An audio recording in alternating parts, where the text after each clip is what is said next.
Tesla stock this morning is taking off again, and well, it should with all the good news.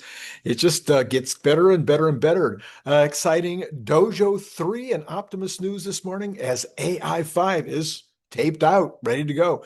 What are retail investors doing regarding Tesla stock? I got that story. And then banks say consumers, they're doing just fine. Elon says this morning, Optimus and our supercomputer clusters AI4 is enough to achieve much better than human safety for FSD, reaffirming that information. He says that AI5 will punch far above its weight because the entire Tesla AI software stack is designed to make maximally effective use of every circuit.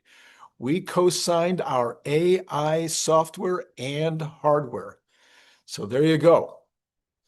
WCCF Tech. I don't think I've ever quoted them before, but here we go. AI5 is the follow-up to HW4 and will actually, that's not quite right. It's the follow-up to AI4 and will arrive as the next-gen FSD solution for Tesla. In a previous talk, Elon Musk stated that AI5 will offer a monumental 40x improvement over the HW4 chip, AW4 chip, AI4 chip, with 8x raw compute capabilities, 9 times memory, and will deliver brand new features. The chip itself is expected to offer close to 2,500 TOPS of AI compute, 144 gigabytes of memory per chip, and is designed with the latest transformer engine in mind. But there's more. Elon Musk has also stated previously that solving AI5 was an existential task for Tesla and is very capable AI5 chip and AI5 and AI platform. AI chip and AI platform.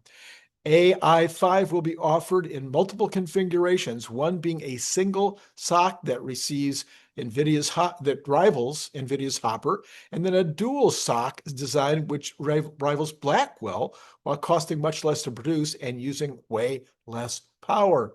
So we can expect some competitive uh, uh, conversations with regard to NVIDIA. Solving AI5 was existential. I'm not sure that might be an overstatement to Tesla, which is why I had to focus both of the teams on the chip. And I personally spent every Saturday for several months working on it. And Elon Musk confirmed again this morning that for the last 6 months at least, every single Saturday, he's been working on it. So anyway, is it existential? Well, it may be existential from the standpoint that he needed to be able to make a competitive chip to be able to supply all the robotaxi and all of the Optimus chips he needed. This is a very capable chip, roughly Hopper class, and Blackwell. As we just stated, the single sock and the Blackwell is a dual. The chip is expected to be manufactured, of course, by TSMC and Samsung, with a high volume production slated for late 2026 or early 2027. And then, of course, manufactured, Elon has shared plans to move the next gen chip production to the upcoming Terafab, which is what I was just going to say.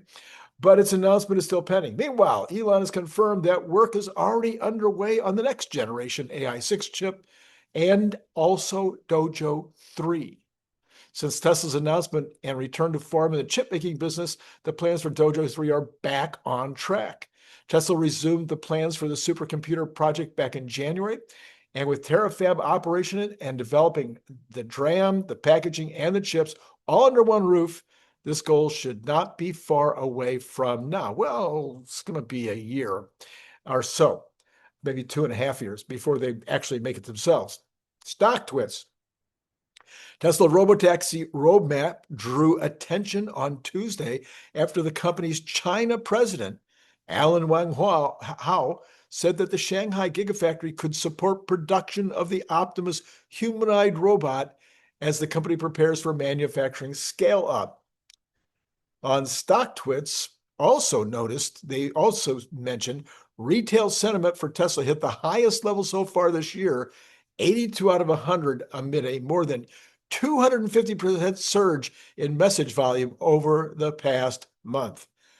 StockTwits went on to say earlier this month, Tesla boss Elon Musk said that The group aims to produce 100 gigawatts of solar cells per year to help power data centers, a level that would make the company the largest solar manufacturer in the United States by a lot. The solar opportunity is underestimated. We're going to work towards getting 100 gigawatts a year of solar cell production integrated across the entire supply chain from raw materials to already finished solar panels, Musk has said. He's also talked up the potential for space-based solar-powered satellites, as we know. The company is already becoming a leading player in battery storage, which can often be built alongside solar plants to ensure energy produced isn't wasted. Yeah, so the question becomes, are we going to make enough solar to be able to sell to third parties? Probably, maybe. Musk has reported eyeing up U.S. solar manufacturing sites, but is also depending on Chinese components. Indeed, last month he was reportedly in talks to purchase about $2.9 billion in solar manufacturing equipment from Chinese suppliers. And he's expecting those to be delivered this autumn. The deal could now be at risk, however, with China said to be nervous about Tesla's plans. Tesla succeeding in its solar self-sufficiency push could prove a nightmare for China's world-leading solar manufacturers focused on Chinese government. So they're worried that Tesla will hurt their domestic manufacturers. Beijing won't sit idly by as its industrial champions inadvertently aid the industrial policies of rival countries, rather. So, is Tesla a good stock to buy now? They asked that question. It says, TipRank says Tesla has a hold consensus based on 13 buys, 11 holds, and 6 sells. The highest price target still being, of course, the 600. Maybe this is the right way to wait. Sawyer Merritt says, cost per mile comparisons. This may be a great way. Oh, that's what I was saying. Maybe this is a great way to sell Tesla to your friends. Maybe this is a great way for Tesla to start advertising. How about just the regular old cents per mile? Maybe that's the way we change it because, how do you compare the gasoline method of doing the, in other words, you say, I get so many miles a gallon. Well, then you say, I get this many miles per terawatt hour, or what do you call it, kilowatt hour. Well, it's hard to do that. So why don't we just change it to cents per mile? Tesla Model Y, 1.7 cents per mile. The BYD line, 1.8. The Tesla Model 3, 1.5 cents per mile. That's good. Then how does that compare? Well, how about the Ford Ranger, 16 cents. Toyota Hilux, 16 cents. Isuzu D-Max, 18 cents. These are all from Australia. These are comparisons coming from their top-selling cars in Australia. Zero Hedge says this morning, retail investors are rotating back into Tesla with the stock back at the top of the leaderboard. Tesla has seen 216 million of net buying over the past 5 days, making the most actively bought retail name again. This comes as retail is persistently buying the dip. Yeah, well said. I just congratulate all of you who've been buying the last couple of weeks. Again, I am believing that we go back over 400 before the end of April and go to 500 before the end of May. And also that Robotaxi begins to spread its wings. This is Randy Kirk. I want to remind you again about the AI Rising book. Please understand, it is by far the best book on AI right now on the market. And I'm not just bragging because, there was 9 other people involved with me in writing that book. But nobody else is talking about the stack yet. Even now, we don't have anybody talking about how important it is to own the whole stack. And the other half of the book is all about practical realities with regard to your use of it in your home, your use of AI in the business, and also with regard to the implications for people in terms of their employment. I spent a lot of time on that. And again, I don't see anybody doing anywhere close to the amount of work that we did in that book on the multiple jobs that are going to be improving, bigger numbers, or brand new categories You're not going to find it anywhere else except that book. I just love to have you go out and buy that.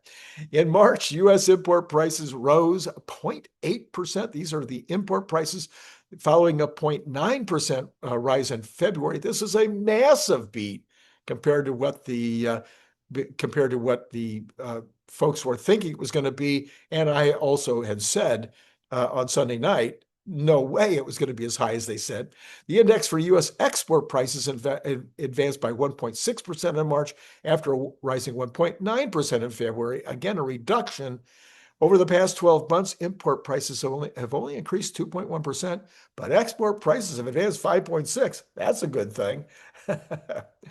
Business activity increased moderately in New York State in April, according to the firms responding to the Empire State Manufacturing Survey. The headline, General Business Conditions Index, rose 11 points to 11. So it must have been at 0. New orders and shipments increased significantly. Unfilled orders rose and delivery times lengthened.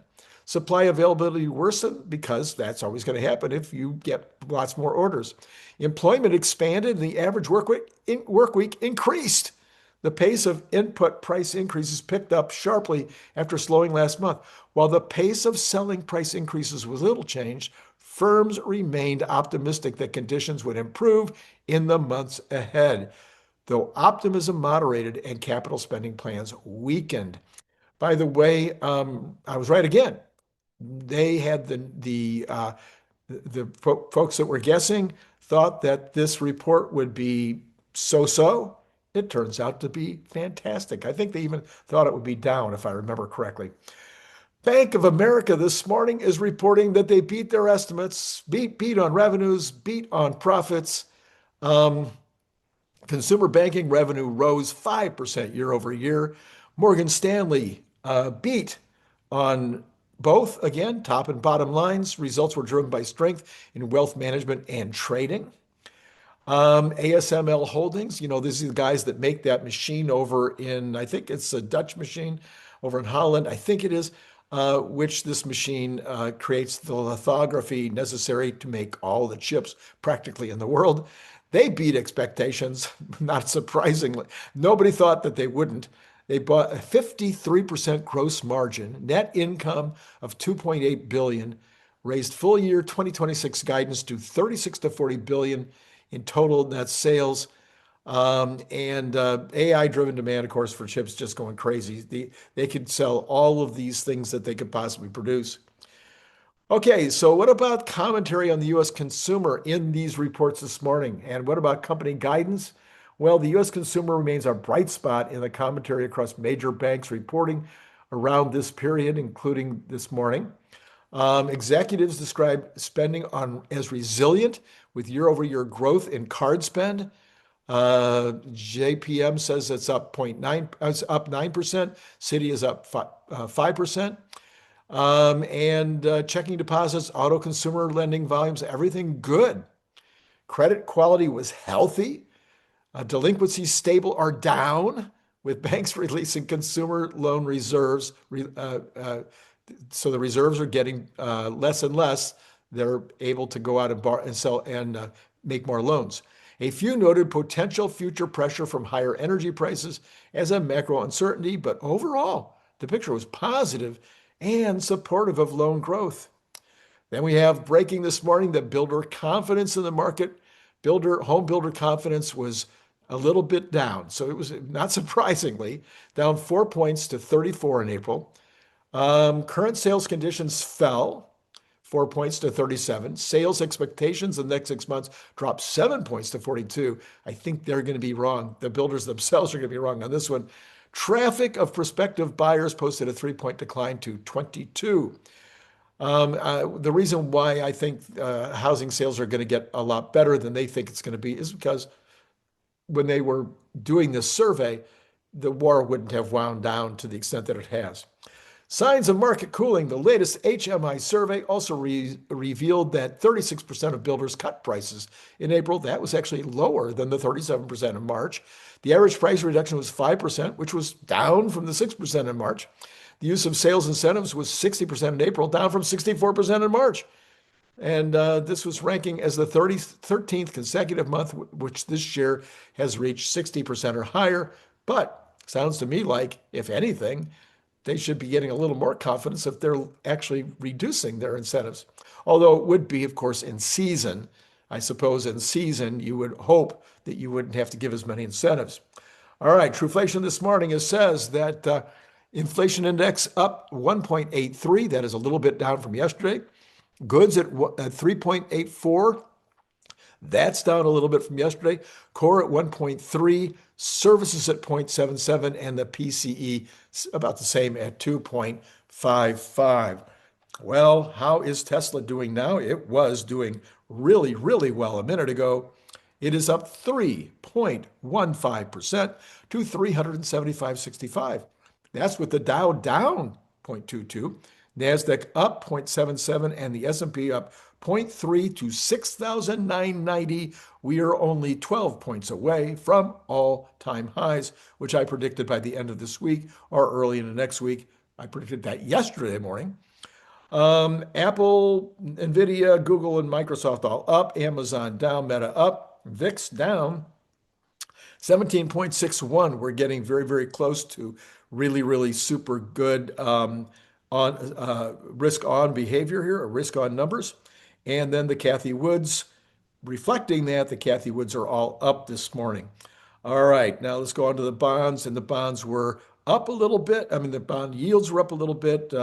They were up 1.6. They're now up 1.4 basis points to 4.27. And I, of course, have said that I'm not maybe quite ready to make a call on that yet, but maybe I did make a call. I said I think we'd be a 3 handle by the end of May.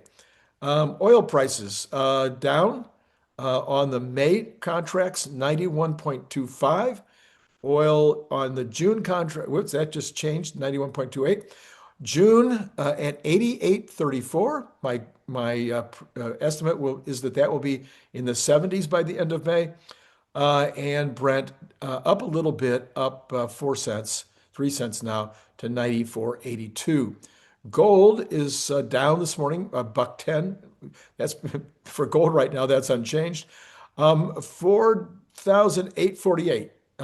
Silver up a little, 1.13% to 80.43. Crossing back over the $80 amount again. And copper. Okay, I finally looked that up, guys. And what's going on is a month ago when the copper was down at 5.45, I asked Rock and I looked around and it turns out that there was a surplus of copper. Well, that surplus has been sucked up and production is not that great. And so copper is flying up back over to $6.07 this morning. The first time over $6 in a couple of weeks. The dollar is a little bit down as the Iran war improves. Whatever, okay. Bitcoin up 173 at 74,418. So Bitcoin doing rather well right now, as is Ethereum, which is up even more. It's up 1.17% this morning to 2,341. And there you go. Those are the markets. Now let's talk about what's going to happen later today. Jeff Lutz will be on, followed by, this is Wednesday. Oh yeah, Brian Wang. He can't wait to get back on tonight after he was off in China. So he'll be giving us technical analysis as well as foundational fundamental stuff too on Tesla and general market conditions, etc., in his own inimitable way. And then last night, it was Nicholas Gibbs. I'll put the card right up here because he hit it out of the park again. We had more fun than we should be allowed to have last night. If you didn't see that one yet, the card will be up as usual. Okay, and one more time. I need subscribers, more and more subscribers. That only takes a second. Just hit it right now. Boom, boom, subscribe. Okay, and then, as I mentioned just a minute ago, the book. Get the book. AI Rising. You will not be sorry. It's only going to cost you, I don't know, $2.99 or $3.99. I forget. Maybe it's even $4.99 now. I keep raising the price because it's doing rather well, but some of you are not buying it yet. So go out and get yourself a copy. All right, that's all I got for you right now. It has been great talking to you.